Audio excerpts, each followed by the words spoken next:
Welcome back to Face the Nation. We turn now to New Mexico's Democratic Governor, Lujan Grisham, who's joining us this morning from Santa Fe. Governor, great to see you. Part of the reason we wanted to hear from you this week is Republicans here in Washington are debating the future of Medicaid and are proposing all sorts of potential changes to the program. Your state's got the highest Medicaid enrollment per capita last we checked. We're hoping to get some clarity this week on what it is exactly Republicans are thinking of doing with their budget blueprint regarding Medicaid. But I understand 70%, more than 70% of Medicaid coverage in your state comes from federal funding. If they start to make cuts of any sort, do you have a plan to make up the difference?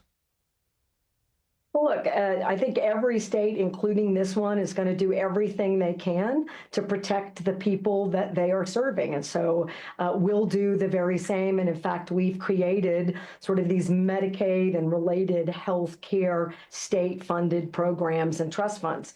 But this is very simply an effort to destroy health care as we know it, to rip it away from everyday Americans, make it more costly for everybody else. It will close hospitals. I think something like 432 hospitals across the country are on the edge right now. About a third of their funding comes or more comes from Medicaid. So you have less providers, you have fewer access points.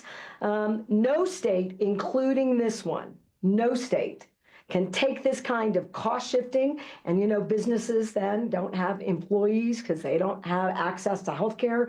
It has a huge economic factor that they aren't talking about, which is outrageous. And I want to do one more quick point because I know we want to get to other stuff.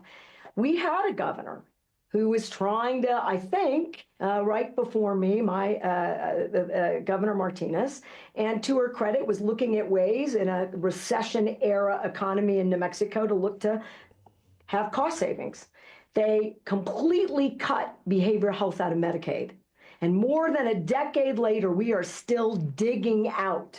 Providers left, contractors left, people don't have access, people died, more drug abuse, more drug addiction, more behavioral health high-risk issues. It is a disaster, and people will die. Children will die. I do wonder